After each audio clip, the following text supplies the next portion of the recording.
Ladies and gentlemen, it is my honor to introduce a great friend of mine, Dr. Molly McAdams. Molly and I were at school together in Texas Tech. She's way younger than I am, but it took me a long time to get out of school. But she is an amazing professional. She has been in the cattle ranching and horse business, grew up in Florida, has some history raising horses and livestock in Florida, got her doctorate, was it doctorate at Texas Tech? When I was in school there, and she knows about beef from conception to consumption.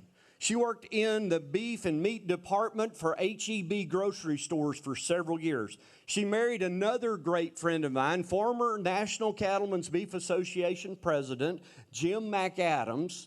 And Jim used to date Tanya Tucker and Farrah Fawcett, just in case you wanted to know. But he ended up with the better end of the deal with our friend Molly McAdams, that is now head of the Texas Beef Council, who I proudly support with my checkoff dollars because they do an awesome job to represent us to do things that we as individuals can't do. Ladies and gentlemen, please help me welcome Dr. Molly McAdams. Was that okay? That was good. That was good. Oh, you're terrible. I swear. You forgot about Olivia Newton-John, because my husband tells everybody that he dated Olivia Newton-John as well, and I'm like, I don't know why anybody believes the man. Anyway, none of it is true. Thank you, Donald. I appreciate you giving me a significantly better intro than the bio in the book. You'll learn as I'm kind of talking through some of the things that we do at the Beef Council. USDA pretty much approves everything we say. Nothing wrong with that, but they also had to approve my bio, which is a more boring version of anything that I'd like to say out loud. It's great to be back in this country. We lived up here for a while when my husband was with Spade Ranches, and I've always loved this country. I think it's beautiful. I came in last night from Oklahoma City, and as I was driving through, and I checked in with Jim, and I said, you know, man, this is just God's country up here. It is so pretty, and it's beautiful. And then I got up this morning, and my hair was all sprayed, and I was looking good, and the wind hit me, and I realized that wind makes me crazy, which is part of the reason why it's hard for me to live up in this country. But then, of course, our office is in Austin, Texas, so obviously crazy doesn't bother me that much, right? Because we live in crazy town. Anyway, I do want to talk to you a little bit about your checkoff dollars and how they go to work, because every one of you is a stakeholder. We actually have Pat Shields with Capital Farm Credit is on our board, and then Brandy Richards with Bangor Ingelheim was on our board last year. And so we have a couple of board members in here, probably others as well, honestly, that I haven't gotten around to see. But it's an important part of what is being done to grow beef demand on your behalf. So I'm going to take you through a couple of things. It's important to anchor back to what we're about. And it really goes back, if you keep it in simple terms, it's about beef demand. There's a lot of things we can't do with checkoff dollars, which can be really frustrating. It's frustrating to me as well. But it's about growing demand. And you heard this morning from Cattle Facts that demand is higher than it's been in over 30 years. And it continues to grow in ways that really baffle me as kind of an old retailer. Beef prices are very high at retail right now, and consumers are continuing to purchase beef at retail. So it's a good story, all in all, because it's a big investment when you're thinking about retail. This is our mission statement, and really what we're about is going to be research, education, and promotion. So let's get into a couple of things that we can't do. This is always really important for me to communicate. We can't lobby. We can't get involved in anything that has to do with live cattle marketing. We can't engage in deceptive practices, etc. We also can't promote any particular brand. So it's a lot of what we can't do, right? You have to bear in mind that that USDA approves everything that we do. Here's what's good about it. So over the years, I worked for Texas Beef Council when I was in my 20s. over the years, what I've seen happen with Checkoff investments is we now have incredible, deep-set credibility with folks who have always been very concerned with what we have to say. They didn't believe what we had to say. But since we now have 35 years of research behind us, and it has consistently grown in credibility, we actually have a much firmer foundation with medical professionals, with nutritionists, with dietitians, with retailers, with food service. So in reality, the fact that we can engage in some of this is actually good for us because it adds credibility to what we're up to. What I am going to show you a little bit about is how Checkoff dollars work. This is a terrible chart. I admit it. We're working on getting a new one. I think it's hard to follow. So it's going to be a little hard for me to tell you all about it, but you've got 2 checkoffs in Texas, and that's what you really need to know. One is a federal checkoff. 50 cents of that dollar automatically goes to Cattlemen's Beef Board. That funds national programs. Now, you might have a representative that served on Cattlemen's Beef Board from Texas, and they oversee how those dollars are spent. Of the federal checkoff, the other 50 cents remains in the state of Texas if that's where our board decides it's going to stay. But it's under Texas Beef Council's board's leadership to determine how to invest that other 50 cents. Well, in 2014, Texas passed a state checkoff. That's another dollar. Every time cattle are marketed in the state of Texas, there are now $2 that are collected. That extra dollar for the state checkoff, that is completely governed by a board of cattle producers. They must own cattle, and they have to operate in the state of Texas. And they are the ones who oversee how those dollars are spent. We get it done, but we have the strategic insight from grassroots producers. So the other thing I want to talk to you about just briefly is about the Federation of State Beef Councils, and there's a reason why this is important. So you might have heard of the Cattlemen's Beef Board, you might not have, but they're known for administering the federal checkoff, but there's another group called the Federation of State Beef Councils. And what's important about this is it's a way for us as Texas Beef Council, we're the largest beef council, really by far, but it's a way for us to engage with other states around the country to promote beef where it's most effective. So let's look at that for a second. The beef belt's in blue. So when you look at the beef belt states, 67% or 62% of all checkoff dollars are collected in these states. So you think further about the beef belt, the problem without Texas, nobody lives there, right? So when you think about in Texas, 54% of the population of these beef belt states live in our state. Lucky us, right? So as a Floridian, as a native Floridian, I know what it's like to have folks come in from outside of your state because they think your state is better run. And then, of course, the first thing they want to do is they want to run your state like they ran their old state. And so all of that can be unsavory, but we have a lot of people that live here. They don't live here, lucky you, but they live east of I-35. They live in the Metroplex, Austin, San Antonio, and then, of course, you can throw El Paso in there as well. So when you think about how many people we have here, that extra dollar and that state checkoff gives us the opportunity to reach 30 million people in this state alone. Extra dollars, then, we will invest in areas like the Northeast, the West Coast, places where there's not a lot of cattle, there's a lot of people, and they're pretty skeptical about beef. So that's how that federation works. It's also a way for us to invest dollars in export programs. So those are things that your checkoff does and what your beef council does for you. One thing that I wanted to touch on is to give you an idea of how we plan 5 years in advance. So, you know, none of these slides are things that I will be reading to you, but everything goes back to an industry long-range plan, and that's established every 5 years. And then our board will look at what can a long-range plan look like for the state of Texas. So this is our long-range plan. And as you can see over on the right-hand side, we really focus on 4 areas. And it's going to make a lot of sense to you. If it's research, promotion, education, it's pretty simple. We want to grow consumer trust in beef. We're going to promote and capitalize on the multiple advantages of beef. That's where a lot of the nutrition work comes in. Drive growth in beef exports. That's our investment in U.S. Meat Export Federation. They do that for us. We invest in their programs. It's more efficient than us doing it ourselves. And then finally, growing stakeholder trust in our Checkoff programs.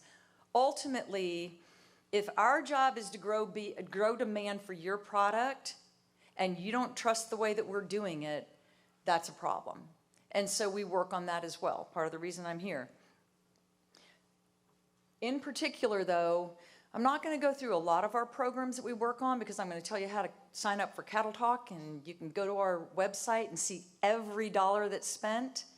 But I'm going to hit a couple in particular. Sarah did a really nice job this morning talking about sustainability.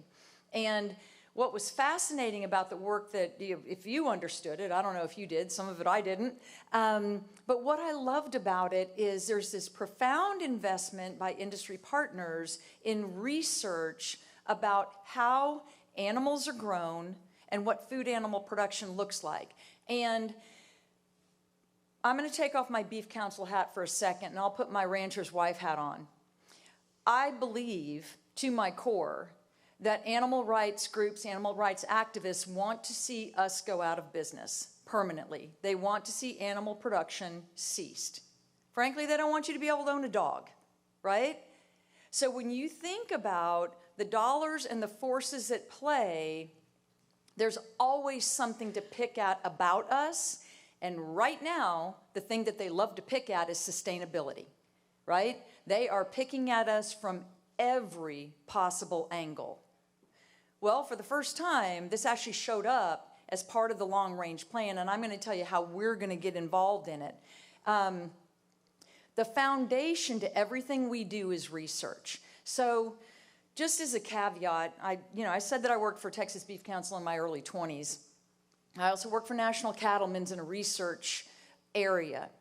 So I have this interest over the past, say, 30, 35 years in the impact of broad-range research programs, whether it's safety or palatability or things like quality assurance. It's always interested me, and I've watched it over several years. A couple of weeks ago, for the first time ever in my career, I actually saw where there was consumer data that showed that consumers rank beef more favorably in terms of nutrition than chicken. That hasn't been true since I've worked in this industry.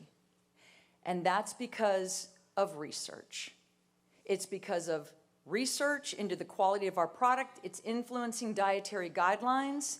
It's getting the research results to medical professionals, and then it's getting articles written about the quality of the research, talking about the nutritional attributes of beef. Another thing that's been critically important, and this is something that you all can be very, very proud of, including every single extension agent and genetic provider in this county. If you think about it, we used to have a terrible problem with tenderness in beef. 25% of our product failed a customer satisfaction test. A quarter failed. That's virtually non-existent. It's these great genetics, it's outstanding management and nutrition programs, and it's cattle producers, extension agents focusing on how are we going to improve our product overall. It started with Checkoff research, and it identified a problem. Injection site lesions are another great example. If any of you have ever been worked in retail cutting meat, or if you've ever worked in a packing plant, you know what it's like to cut into an injection site. From a meat perspective, it's a very unsavory experience. Well, we addressed it. It's virtually non-existent. Again, research as a foundation to what we do is critical. Ultimately, everyone in here has a role in how we address these problems with our industry. And it's just, it fills me with pride when I think about how sustained the effort has been to improve our product. And now we're doing the same thing with sustainability, and I'm going to take you through a couple of things. Sarah did a much better job, and with a stronger scientific basis than I ever will. But when you think about plant-based meats, well, let me back up a moment. Plant-based proteins, I can't believe that even came out of my mouth. It bothers me to no end that they even claim the word meat or beef or chicken or any short legger you want to point your finger at. It bothers me. It's not meat. It's nowhere close to it, right? They don't win. They don't win on any bar that's behind me that you can see, but I'll tell you where they're catching us. They catch us in sustainability. So there is a belief that the product is safer, it's healthier, animal welfare, the environmental impact, all of these things that are up here on the right-hand side, right-hand side as you're looking at it, where you see the green bars going up, that's where plant-based is catching us. So because this is part of our long-range plan, and because we know things like this because of research, I want to talk you through some of the things that we're going to be doing. Whether it's cattle raisers, cattle feeders, independent cattlemen's, individual ranches, there's so much work going on when it comes to telling the story of ranchers.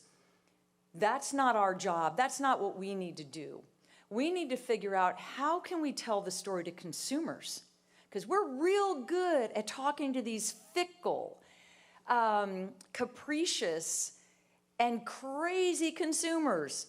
We'll do that for you. We're really good at it. We're telling that story, and we've got a really exciting way we're going about it. So I know we've got this pocket of Gen Zers back in the back right-hand corner. I think they're all from Clarendon. I'm not real sure. There's some others folks out here too. So I don't know how many of you know what Hulu is. It's a streaming service, okay? Just for any of the guys that are close to my husband's age, he does not know what Hulu is. Don't be ashamed if you don't. You can also find this on the YouTube channel for Beef Loving Texans. So you can look us up that way. We actually have a long content, it's an episodic TV series that we produced with state checkoff dollars. It's called BarbeQuest. The first 2 seasons are all about barbecue in Texas. And for any of you, except for the ones who were at the dregs back here, we had pork sausage for lunch, I think. But everyone knows that barbecue in Texas is beef, right? That's what it focuses on. There's the pride and there's the heritage. And barbecue is having a moment. And it's been going on for about 10 years. And it is talked about with reverence and with pride, as if you're talking about a fine wine or craft beers. There's a lot of snobbery around barbecue, but people love it. And so the way that we're getting to consumers is by talking about the product that they interact with, which is food, right? So BarbeQuest has been incredibly successful. We just finished, literally last week, just finished filming season 3. Season 3 goes beyond the pit. So we still have the same host. Her name is Kelsey Probilski. And then this year, for season 3, she's palled up with a beautiful, young, passionate woman, Jess Pryles, who knows a lot about meat and is just very passionate about barbecue in general. So they're traveling to all these different barbecue restaurants. They're talking about food. It's what you call edutainment. It's educational, of course, but it's profoundly entertaining. And that's the purpose. But now we're going beyond the pit. And so for season 3, we featured 4 cattle operations. And so you might wonder how we got these 4. Because I advocated for coming to the Panhandle, and when you move an entire production crew this far away from a metroplex, it became really challenging. So part of the reason that these families were chosen was because they are close to where the people are that live in our state. So we have the Saunders Ranch, and if any of you guys know Thomas Saunders, he is not a stoic man, and so he's great on camera because he talks a lot, and he's full of life, and he has a lot of stories about legacy and ranching history. We focused on J.D. Hudgens, down near Houston area. Obviously, land and legacy and family is tremendously important to those folks. And we were able to feature how that comes through in the way they're raising these Brahman cattle. We focused on Graham land and cattle, but mainly the feed yard. And so between Jay Gray and his son Josh and Maurice, they talked about innovation and how they use vaccinations and how they're using different technology so that cattle can be more sustainable. We're telling the truth here, right? So we're not whitewashing how we raise cattle in the state of Texas, and consumers are pulling through. And then finally, we met with Kimberly Ratcliffe, and what makes her really interesting is she was in the New York fashion industry, and she came back to Caney Creek Ranch, where their family is part of the 100 ranchers out of near Oakwood, Texas, which is Black-owned businesses and cattle ranchers in that neck of the woods, deep East Texas. So we're telling the story of how cattle are raised. And let me tell you, and then of course, obviously you can see all the barbecue restaurants. We hit 35 different barbecue restaurants in about 6 weeks. And so I think with some of our film crew, I don't know how soon it's going to be before they eat barbecue again, but they're full up. But they had a wonderful connection. Here's what else is really interesting about it, is when we pitched the idea to Hulu, you know, we're like, well, I don't know how they're going to feel about this, because this was all about food and food entertainment. And literally, one of the major streaming services in the world, Hulu said, give us first rights. We want this project on our platform. It should launch probably by early August. We have some post-production to go through, but season 3 will be available in early August. The woman Jess Pryles that we're using is an influencer. So again, the guys from Clarendon back here, they know what influencers are. Most of you in here probably don't, and that's fine. The key is that our consumer knows what an influencer is. So Jess says do it, and people will do it. But let me give you a taste of what she talks about. Hey y'all, it's Jess Pryles. I'm here on the set of BarberQuest, and look, we're at a ranch today. And it's very appropriate because today is also National Ag Day. And I wanted to take a moment and send a thanks and let the ranchers of Texas know that we are thinking of you as you battle things like fire, tornadoes, drought, and even flood. We appreciate you getting your boots on the ground to keep beef on our plate. So thank you. And happy National Ag Day. So as you can tell, she's young, she's beautiful. She's from Australia, in case you didn't pick that up. She's been here now for about 10 years and hasn't quite lost that accent. But Jess became very compelled to learn about meat. And she has done a really great job. Her brand is called Hardcore Carnivore. And so if you follow Jess on social media, she has millions of followers. She is talking about things like beef and pork and lamb and chicken production, and she does so with tremendous pride and really representing our industry very well. What was great about this, this was March 22nd when she filmed this, and so National Ag Day. We had a blizzard in the Panhandle. We had fires around Eastland. It was flooding in San Antonio, not where we live, but it was flooding in south of us where there's rocks. And the wind was blowing literally 90-0 over the entire rest of our state. And then, of course, anybody who wasn't getting rain is in drought conditions. And so Jess filmed that for us as a way to kind of just reach back out to ranchers that may follow us so that there's this connection. They know that the influencers that we're working with actually care about cattle producers in our state. She's a delightful woman.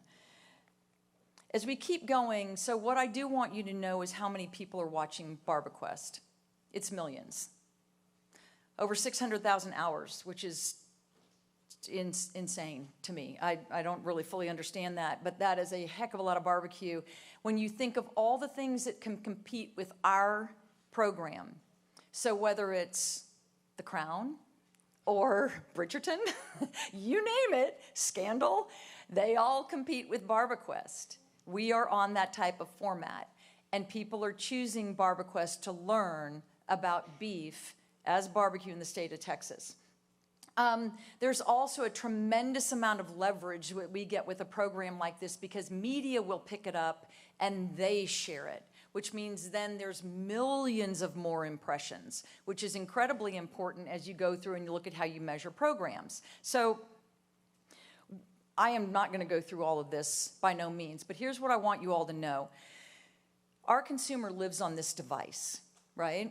They never take their eyes off of it. I've had way too much caffeine today, and I was sitting over here at Brandy's booth, and I'm hoping that my son's senior pictures were going to come through. I picked this thing up about every 3.5 seconds and checked my email to see if it was coming through. Not atypical behavior for people who are 20 years younger than me, right? It's a little itchy for someone my age, I admit it, but we live on our phones. And so the way that we get to our consumer is through this device.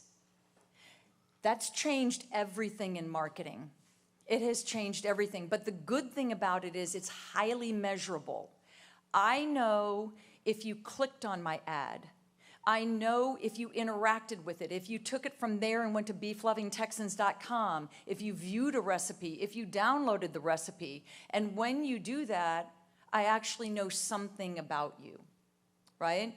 So as creepy as that might sound, it's the truth. It's highly measurable, and it's significantly less expensive than traditional media, which is why our work is now done on a digital platform.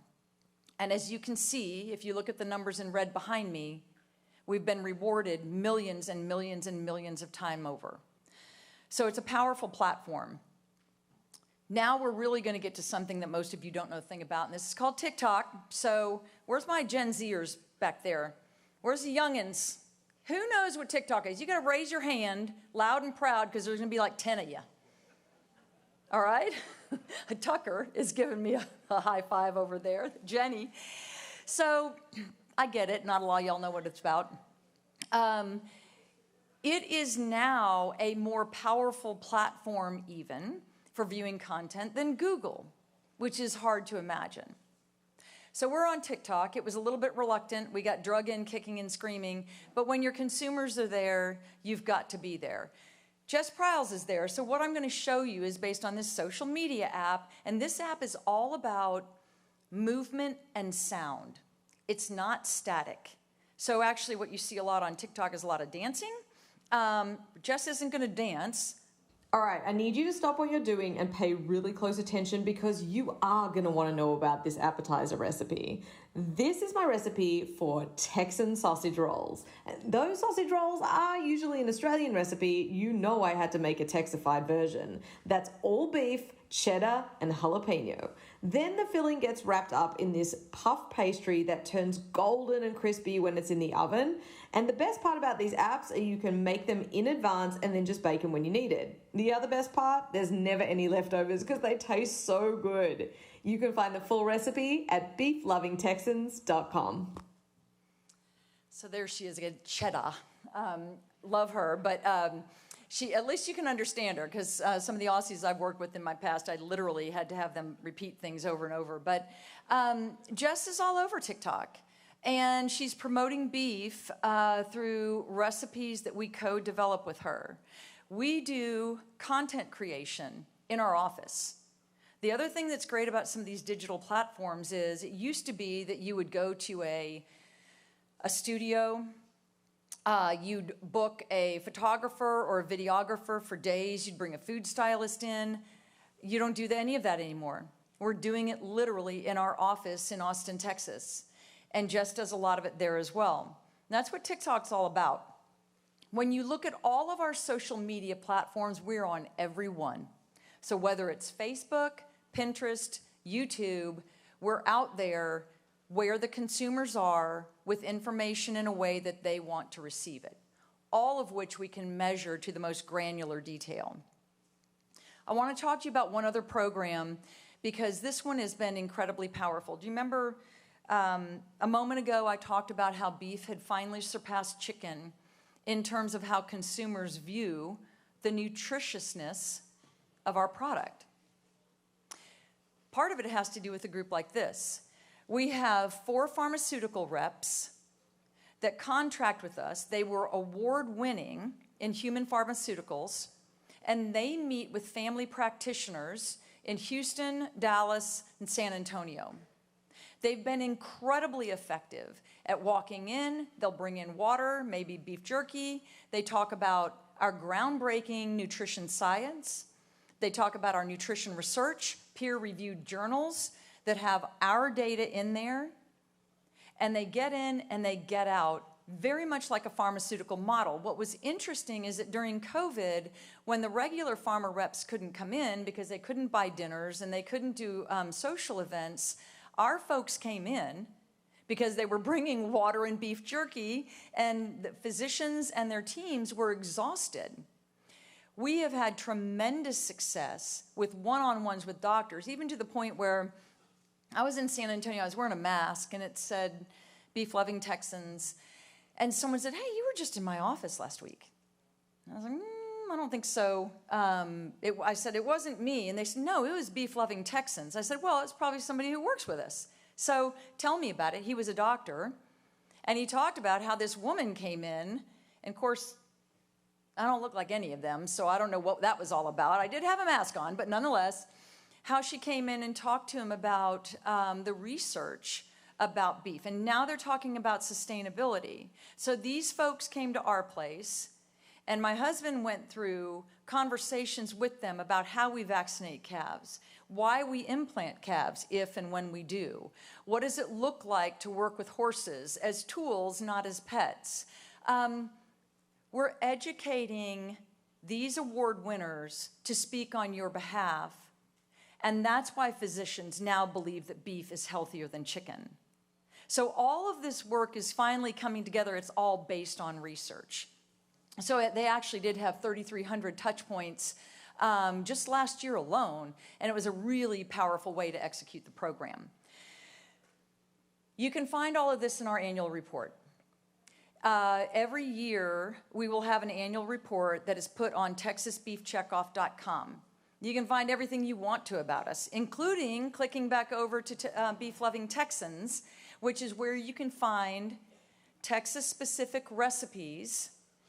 And what's particularly popular about the brand that we have in the state, it not only leans into the love that Texans have of their own state, rightly so, but also our unique regional heritage as far as the United States goes, and the way that we like to eat and the type of food we consume.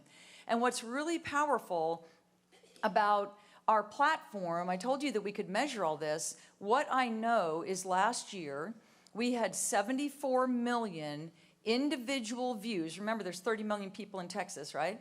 74 million individual views of either a recipe, Hulu, BarbaQuest, something on YouTube. 74 million sets of eyes rested on positive content about beef. And that's why digital is so powerful. So finally, because I'd get in trouble with the producer communications folks if I didn't mention this, there are 2 ways for you to find out what we're up to. I mentioned TexasBeefCheckoff.com. Mike McCravey is in the tent outside. You can sign up for Cattle Talk. And Cattle Talk is a way that you can learn about all of these programs. You can see how the dollars are spent. You can see the effective nature of the research as it comes out. And you can go back to the website and find more information about it. So, Andy, thanks for having me here. I always appreciate a chance to get in front of cattle producers. Thanks for having me up in God's country again. And look forward to answering any questions if you need me to.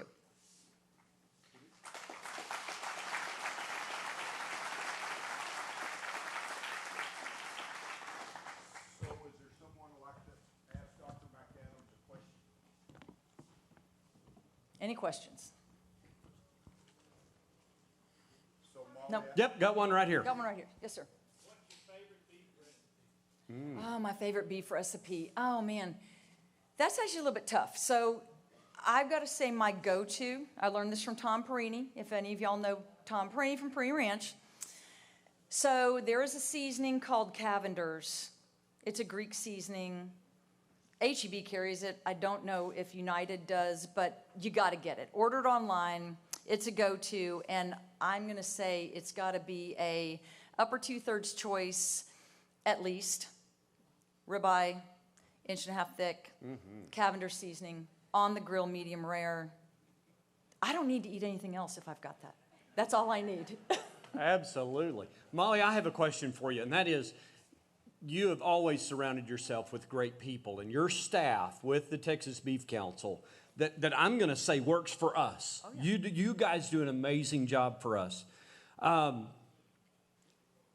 can we as producers, when we see these people that work on your team, how can we best express our gratitude for what they do, for what your team does? Well, that's a great question. They feel it, I can tell you that.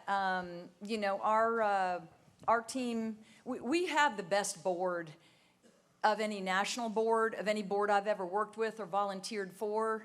And we consistently have, honestly, the most amazing board of directors. That means that Cattle Raisers is investing in our board. They send us the best and the brightest. Cattle Feeders is doing the same thing. ICA, Farm Bureau, any organization that nominates a board member, we get the best that they have. So we already have that gratitude that comes from our board. But when you see, especially our marketing team, they're marketers. They're marketers. They don't necessarily understand cattle production, and the best thing you can do is open your ranch gates when we need to find someone that we can go on your property and bring physicians or bring farmer reps or bring food service educators to come in and talk about what you do. That's the greatest form of gratitude that you can offer us, is open your gates to us, which you've done with great regularity, Donald.